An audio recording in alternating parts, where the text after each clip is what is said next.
جمال عشق و مستی نے نوازی، جلال عشق و مستی بے نیازی، کمال عشق و مستی ظرف حیدر، زوال عشق و مستی حرف رازی، حرف رازی۔ لبیک لبیک لبیک لبیک لبیک لبیک لبیک لبیک یا رسول اللہ، لبیک لبیک لبیک یا رسول اللہ۔ اسلام کی خاطر جیتے گئے، اسلام کی خاطر مرتے گئے، اسلام کی خاطر جیتے گئے، اسلام کی خاطر مرتے گئے۔ ممتاز بھی ہم، تنویر بھی ہم، ممتاز بھی ہم، تنویر بھی ہم، گولی سے لگی ہم ڈرتے گئے۔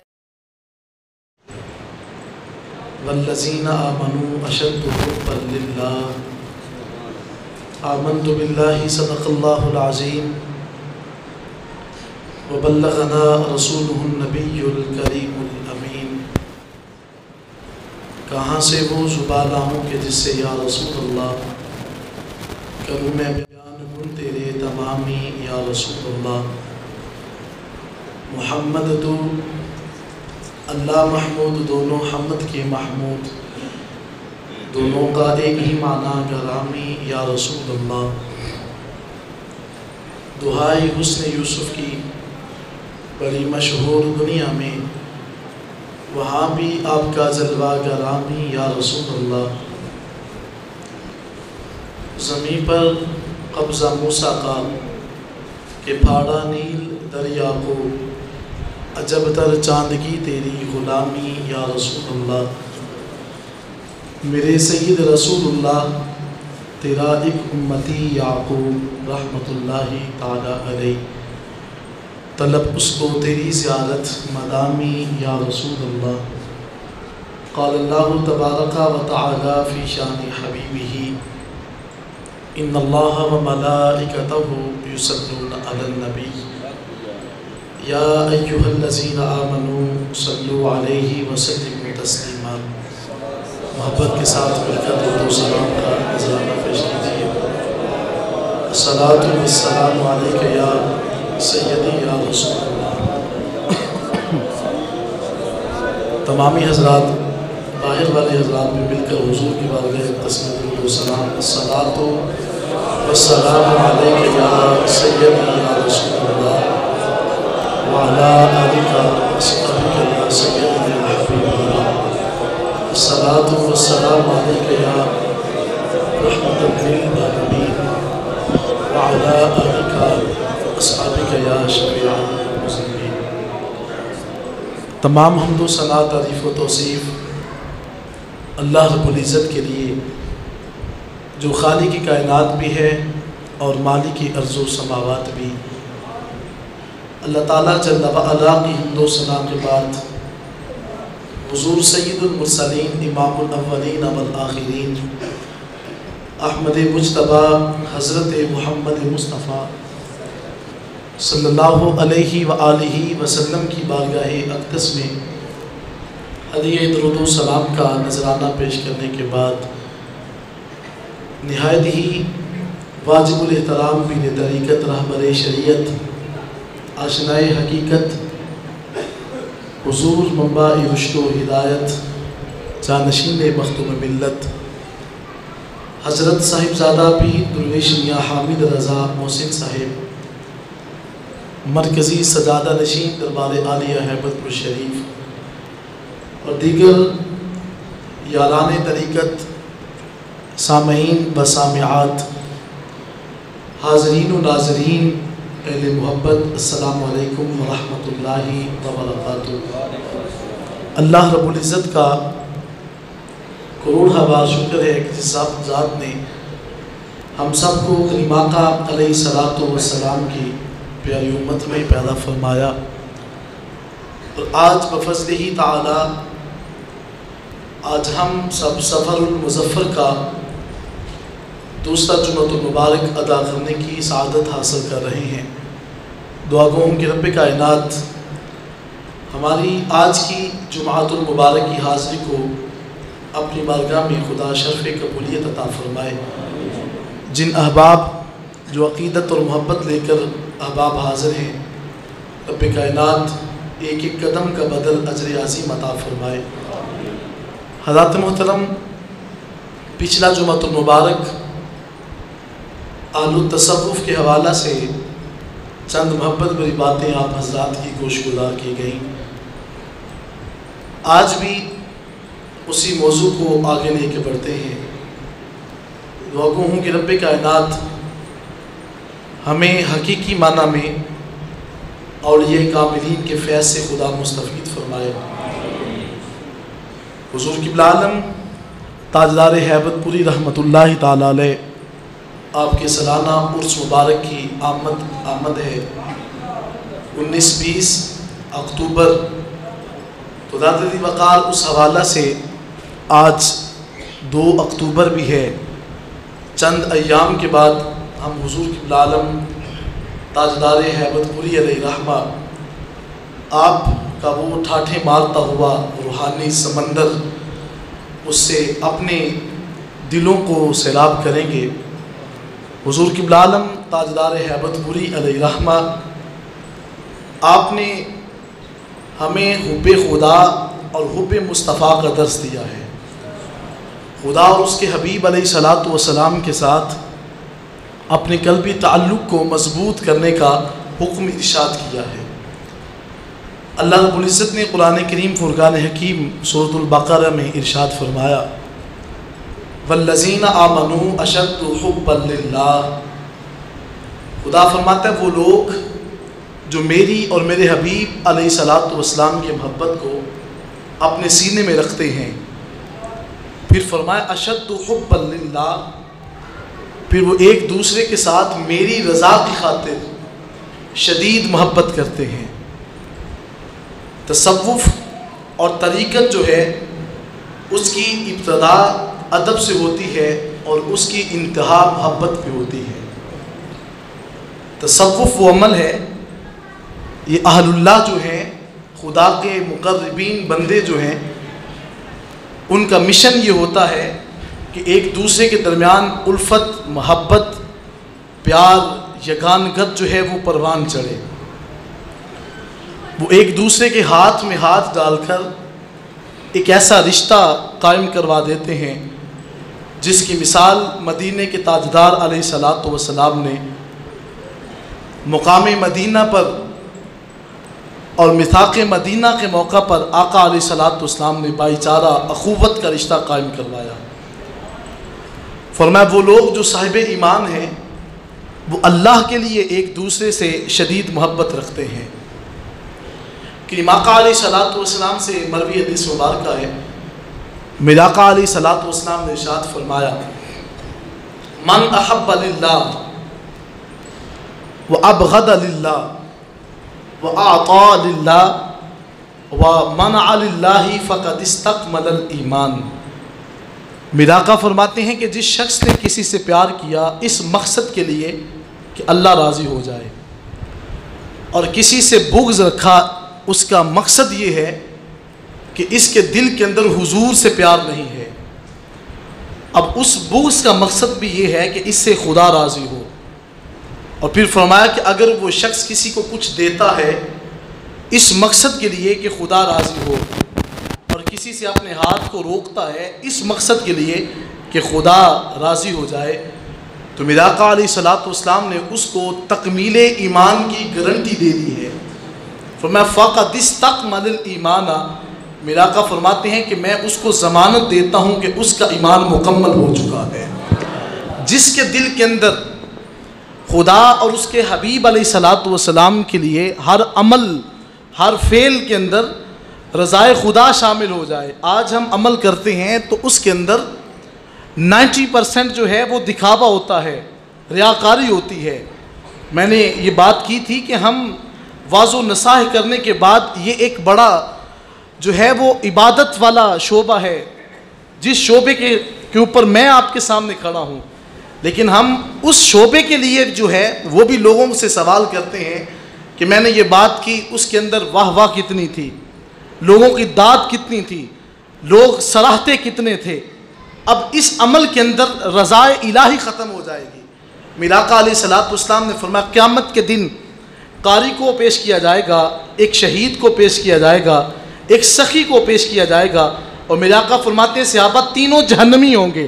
اب قاری کا مقام بہت اونچا ہے جو قرآن کی قرأت کرتا ہے، اور شہید کا درجہ اتنا بلند ہے کہ میرے آقا فرماتے ہیں کہ جب اس کے جسم کا پہلا قطرہ جسم سے جدا ہوتا ہے اللہ اس کو اپنے دیدار سے مستفید فرما دیتا ہے۔ شہادت اتنا بڑا درجہ ہے، اور پھر اس کے بعد سخی کا مقام بہت اونچا ہے، لیکن میرے آقا فرماتے ہیں قیامت کے دن جب اس کو پیش کیا جائے گا تو خدا فرمائے گا میرے بندے تو مجھ سے اجر طلب کرتا ہے، صلہ چاہتا ہے، تو یہ تو بتا کیا دنیا میں رہتے ہوئے تیرے دل کے اندر یہ خیال نہیں آیا تھا کہ میں قرآن پڑھتا ہوں، اور یہ دل میں خیال پیدا ہوا تھا کہ قرآن سننے کے بعد لوگ میرے بارے میں واہ واہ کرتے رہیں، مجھے داد دیتے رہیں، میرے نام جو ہیں اس کے جھنڈے بلند ہوتے رہیں، کیا تیرا گمان، تیرا خیال، تیرا فہم، ادراک یہ نہیں تھا؟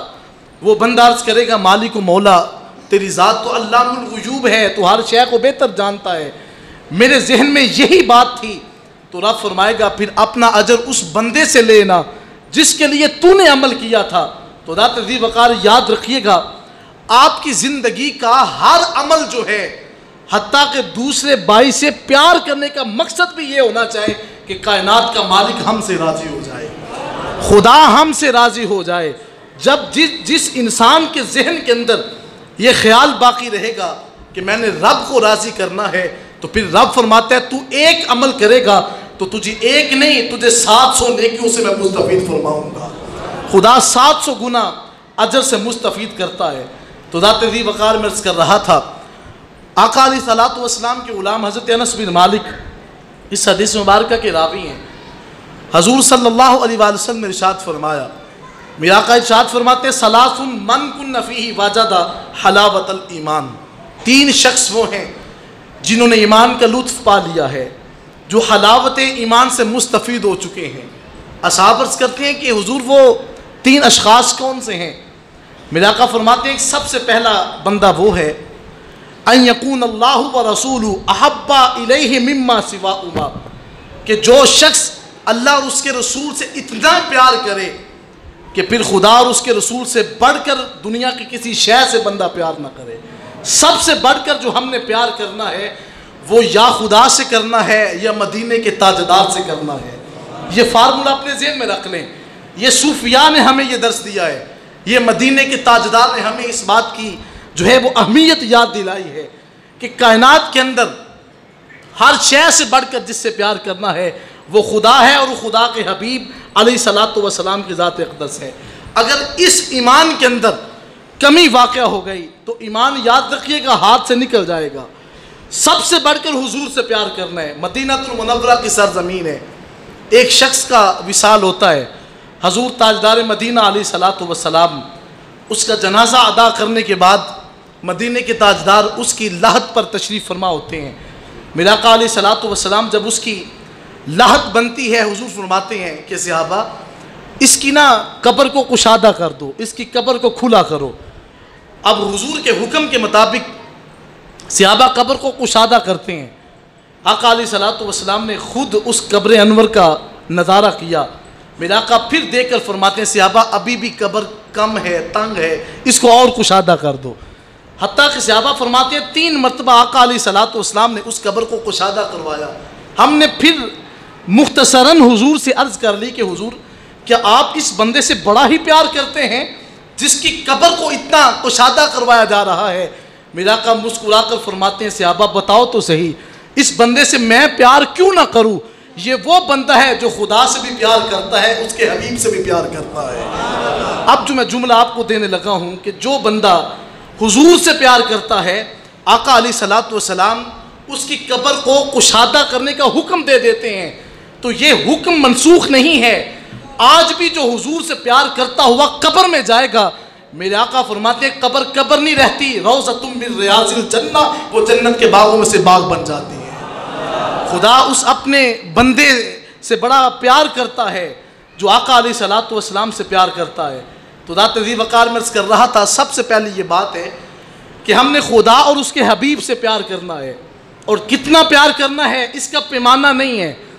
اس کے بارے میں امام بصیری فرماتے ہیں دا ما دعته النصارى فی نبیہ واحکم بما شئت مدحا فی نبیہ، اپنے نبی کو خدا کا بیٹا نہ کہو، اس کے سوا جو کہہ سکتے ہو حضور کو کہا کرو، جو تم حضور کی شان میں الفاظ بیان کر سکتے ہو وہ کہتے رہا کرو۔ میرے حضور قبلہ عالم نے کیا خوب لکھا، آپ فرماتے ہیں محمد در مقنوط، بشر جانے تو کیا جانے، محمد سب کہیے صلی اللہ ہو، پھر محبت کے ساتھ کہیے صلی اللہ ہو۔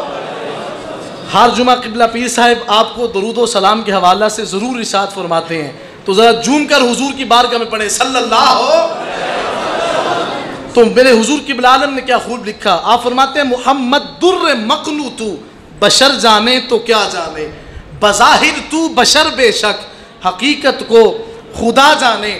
آپ فرماتے ہیں محمد گھر کا مالک تو، جہاں سارا ہے تیرا مہما، ہے کھاتے سب تیری بخشش، مخالف رمز کیا جانے۔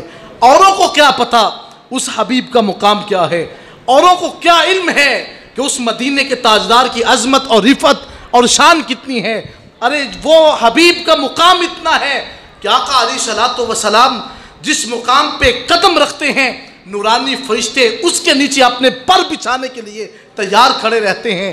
تو ذات ذی وقار میں عرض کر رہا تھا آقا علیہ الصلوۃ والسلام سے سب سے بڑھ کر پیار کرنا ہے، اور پھر میرے آقا علیہ الصلوۃ والسلام نے فرمایا دوسری بات یہ ہے وَإِن يُحِبَّ الْمَرْءَ لَا يُحِبُّهُ إِلَّا لِلَّهِ، اے بندے کسی سے پیار کرنا ہے تو اس لیے کہ اللہ راضی ہو جائے۔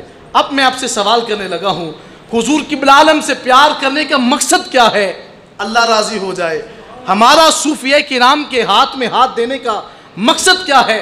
خدا راضی ہو جائے۔ یہاں سے چل کر ہم میلوں سفر کر کے داتا علی حجویری کی دربار میں پہنچتے ہیں تو مقصد کیا ہے کہ خدا راضی ہو جائے۔ آپ جب کسی کے ہاتھ میں ہاتھ ملا کر اس کو دیکھ کر خوش ہو جاتے ہیں، میرا آقا فرماتے ہیں کہ دیکھ کے خوش ہونے سے بھی خدا گناہوں کو معاف فرما دیتا ہے۔ اتنا مقام ہے جو انسان اللہ کی رضا کے لیے کام کرتا ہے۔ حضور علیہ الصلوۃ والسلام کے غلام حضرت خواجہ حسن بصری رحمۃ اللہ تعالی علیہ، آپ ایک مرتبہ دریا کنارے جا رہے تھے، آپ کے عقیدت مند، آپ کے چاہنے والے آپ کے ساتھ تھے۔ دریا کنارے آپ نے ایک شخص، ایک ٹولے کو دیکھا کہ جو شراب کے نشے میں دھت تھا اور شراب کا دور چل رہا تھا۔ آپ نے قریب سے گزرتے وقت جب ان کو دیکھا تو انہوں نے شراب کے عالم میں حضرت خواجہ حسن بصری کو بڑا برا بلا کہا، مختلف الفاظ بولے کہ دیکھے ہیں اس طرح کے پیر اور دیکھے ہیں اس طرح کے مرید۔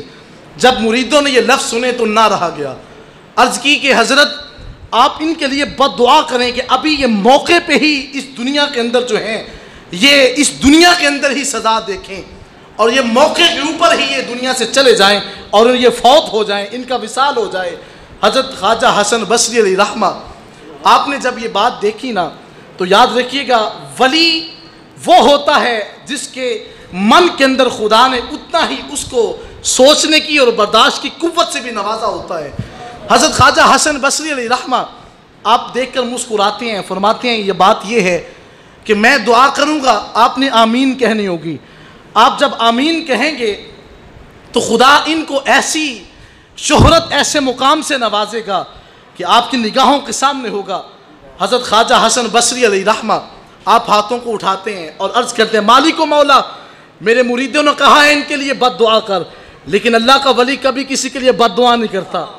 میرے ہاتھ اٹھے ہیں چونکہ اللہ کے ولی کا حوصلہ اتنا اونچا ہوتا ہے کہ وہ سنت مصطفیٰ کا پہرے دار ہوتا ہے، وہ جانتا ہے کہ میں نے مدینے کے تاجدار کے مشن کو آگے لے کے چلنا ہے، وہ جانتا ہے کہ میرے آقا کی ذات وہ ہے جن کو مدینہ کی گلیوں کے اندر برا بلا کہا گیا ہے، لیکن حضور نے کسی کے لیے بد دعا کے لیے ہاتھ نہیں اٹھائے، حضور نے کسی کو برا بلا نہیں کہا، مدینے کے تاجدار نے کسی کے لیے بد دعا نہیں کی، بلکہ طائف کی بستی کے اندر حضور کو ستایا جاتا ہے، میرے آقا وہاں پر بھی کہتے ہیں مالک و مولا یہ نہیں جانتے میں محمد تو ان کا خیر خواہ بن کے آیا ہوں، میں تو ان کا جو ہے وہ مدینہ کے اندر ان کا خیر خواہی کا پرچم لہرانے کے لیے آیا ہوں، تو ولی جانتا ہے کہ میں نے وہ عمل کرنا ہے جو میرے مدینے کے تاجدار نے کیا ہے۔ آقا علیہ الصلوۃ والسلام حضور کے عمل کے وہ آگے لے کے نکلتے ہیں۔ اب تصرف ان کا مقام، ان کا فیضان اتنا تھا. حضرت خواجہ حسن بصری ہاتھ اٹھاتے ہیں، عرض کی مالک و مولا، جیسا مقام اور جیسی خوشی اور جیسی خاص قسم کی بشاشت اور خاص قسم کی تازگی تو نے دنیا کے اندر ان کو بخشی ہے، مالک ان کو آخرت میں ہی ایسی خوشی عطا فرما. اب مریدوں کی زبانیں خاموش ہیں. ہم نے تو بد دعا کے لیے کہا تھا، یہ تو رب کی بارگاہ میں ان کے لیے آخرت کی جزا مانگ رہے ہیں. جب اتنا خیال ذہن میں آتا ہے، مریدوں نے حکم کے مطابق آمین کہہ دیا. حضرت خواجہ حسن بصری کے چہرے کی طرف ہاتھ نہیں لوٹتے، وہ شراب کی بوتلیں توڑ کر اللہ کے ولی کے قدموں کے اوپر ہاتھ رکھ کے مدینے کے تاجدار کا کلمہ پڑھ کے سچے مسلمان بن جاتے ہیں. علامہ اقبال فرماتے ہیں، نگاہ ولی میں یہ تاثیر دیکھی، بدلتی ہزاروں کی تقدیر دیکھی. یہ وہ اللہ کے نیک بندے ہیں جنہوں نے لوگوں کی تقدیروں کو بدل کے رکھا ہے. حضرت ذی وقار تو میں عرض کر رہا تھا، حضرت خواجہ حسن بصری کے سامنے وہ کلمہ پڑھ کے تائب ہوتے ہیں. مریدین نے عرض کی، حضرت ہم نے تو اس نیت سے یہ بد دعا کروائی تھی، یہ دنیا سے نیست و نابود ہو جائیں گے. تو آپ نے کہا کہ آپ نہیں جانتے کہ مدینے کے تاجدار کی سنت کیا ہے، حضور کا طریقہ کیا ہے، حضور کا درس کیا ہے. آقا علیہ الصلوۃ والسلام کو جب ستایا جاتا تھا، حضور کے صحاب کو جب ہلایا جاتا تھا، تو وہ زبان کے اوپر شکوے کے کلمات نہیں دہراتے تھے، بلکہ عرض کرتے تھے، مالک و مولا ہم اس میں راضی ہیں جس میں تیری رضا شامل ہو چکی ہے، جس عمل میں تو ہم سے راضی رہتا ہے. تو ذات ذی وقار فرمایا، وَإِن يُحِبَّ الْمَرْءَ لَا يُحِبُّهُ إِلَّا لِلَّهِ. کسی بندے سے پیار کرنا ہے اس مقصد کے لیے کہ کون راضی ہو جائے. بولیے بھئی، کون راضی ہو جائے؟ کون راضی ہو جائے؟ اولیاء کاملین سے پیار کرنے کا مقصد کیا ہے؟ کون راضی ہو جائے. تو ہر عمل کے اندر یہ عمل آ جائے کہ ہمارا رب ہم سے راضی ہو جائے. آقا علیہ الصلوۃ والسلام نے فرمایا، پہلا عمل خدا اور اس کے حبیب سے سب سے بڑھ کر کوٹ کر حضور سے پیار کرنا ہے. اور پھر فرمایا کہ کسی سے پیار کرنا ہے تو اللہ کی رضا کے لیے. اور پھر فرمایا تیسری بات سنیے گا، میرا آقا فرماتے ہیں، وَإِن يَعُودَ فِي الْكُفْرِ كَمَا يُقْذَفُ فِي النَّارِ. بندے کبھی تجھے کوئی شخص اتنا مجبور کر دے کہ حضور کی غلامی کو چھوڑ دے، تو فرمایا کہ تو دنیا کی آگ کے اندر جلنا قبول کر لے، محبت مصطفیٰ کو سینے سے کبھی بھی نکلتا نہ دیکھیے گا. حضور کی محبت کو اپنے سینے میں ہم نے جگہ دینی ہے، اور ہر شے سے بڑھ کر جو ہے وہ حضور سے پیار کرنا ہے. اس بات کو اپنے سینے میں جگہ دیں. تو ذات ذی وقار تیسرا عمل یہ ہے کہ ہماری جان بھی نکل جائے، ہماری روح بھی تن سے جدا ہو جائے، کوئی ہمیں اتنا مجبور کر دے کہ حضور کا کلمہ پڑھنا چھوڑ دو، تو ہم اس کو کہیں گے جان جاتی ہے تو جائے. اعلیٰ حضرت کا ہم نے وظیفہ پڑھا ہے، کروں تیرے نام پہ جا فدا، نہ بس ایک جہاں دو جہاں فدا، دو جہاں سے بھی نہیں جی بلا، کروں کیا کروڑوں جہاں نہیں. حضور کی ذات اقدس پر آقا علیہ الصلوۃ والسلام کے غلام حضور کے صحابی ہیں، اور مدینہ المنورہ کی سرزمین کے اوپر جب ان کو مختلف قسم کے چوکے اور زخم دیے جاتے ہیں، اور جب ان کو سولی کی طرف لے جایا جا رہا تھا، تو ابھی ابو سفیان نے کلمہ نہیں پڑھا تھا. کہا کہ آج بھی تم چاہتے ہو کہ مجھے سولی مل جائے اور آقا علیہ الصلوۃ والسلام مجھ سے بچ جائیں. اب حضور کے غلام کیا فرماتے ہیں؟ آپ فرماتے ہیں، تو یہ بات کرتا ہے، میری دل سے پوچھ کر دیکھ، میری زبان کے اوپر یہ کلمات جاری ہیں. فرمایا کہ مجھے تو یہ برداشت ہی نہیں ہے کہ میں دنیا میں دیکھتا رہوں اور مدینے کے تاجدار کے قدمین شریفین کے اندر ایک کانٹا بھی چبھ جائے. یہ حب اہل رسول ہے، یہ حضور سے پیار کرنے والوں کا طریقہ رہا ہے کہ انہوں نے زندگی کے اندر، اور صوفیاء نے یہی تو درس دیا ہے کہ زندگی کے اندر اگر عمل کرنا ہے تو وہ عمل کرو جو حضور کی محبت میں ہو، آقا علیہ الصلوۃ والسلام کے عشق میں ہو، رضا الہی میں ہو. جب آپ ایک قدم اٹھائیں گے اللہ کی رضا کی خاطر، تو وہ قدم جو اٹھنے والا ہوگا وہ خدا کی رضا کے عین مطابق ہوگا. خدا بھی راضی ہو جائے گا، مدینے کے تاجدار بھی آپ پہ راضی ہو جائیں گے. تو آئیں آج ہم اس بات کا عہد کریں کہ ہمارا ہر فعل اللہ کی رضا کے لیے ہوگا، ہر عمل خدا کی رضا کے لیے ہوگا، اور ہر کام جو ہے اس میں خدا کی رضا شامل ہو جائے گی. میرے حضور قبلہ عالم نے کیا خوب کہا. آپ فرماتے ہیں، تو راضی اسے تے نبی جس تے راضی، تو راضی اسے تے نبی جس تے راضی، نہیں تھا محمد دیاں درکاریانو. جس کو حضور علیہ الصلوۃ والسلام کے در سے ٹکڑا نہیں نہ ملا، یاد رکھیے گا کائنات کا بادشاہ کیوں نہ ہو وہ پوری کائنات کا فقیر کہلائے گا۔ جس کو حضور کے در سے ٹکڑا نہ ملا اور جس کو آقا علیہ الصلوۃ والسلام کے در سے خیرات ملی، سنو میرے حضور قبلہ عالم نے کیا کہا۔ آپ فرماتے آقا جی تیرے ٹکڑے پسند مینوں، غیراں دے مال و زر نالوں، مینوں آکھی تو میرا ہے ایدوں ود مال و زر کیرا۔ خدا تعالیٰ مجھے بھی اور آپ کو بھی ہر عمل اس کی رضا کے مطابق کرنے کی توفیق عطا فرمائے۔ وآخر دعواہم ان الحمدللہ رب العالمین۔ حضرات ذوالفقار بیان سن کر اگر دل میں سوز و گداز اور عشق رسول کا اضافہ ہوا ہے تو میرے والدین اور سرکار کی ساری امت کی بخشش کی دعا کرنا، اور آستانہ عالیہ ہیبت پور شریف کے بزرگوں کی تقریریں اور نعت یا کلام اور سالانہ عرس پاک کا مکمل پروگرام دیکھنے کے لیے اور علماء اہل سنت کی تقریریں سننے کے لیے ہمارے یوٹیوب چینل الیعقوب ساؤنڈ کو سبسکرائب کریں اور گھنٹی کے نشان پر کلک کریں تاکہ ہر نئی آنے والی ویڈیو آپ کو پہلے ملے اور آپ دیکھتے رہیں اور ہمارے لیے دعا کرتے رہیں۔ خدا حافظ، شکریہ، السلام علیکم۔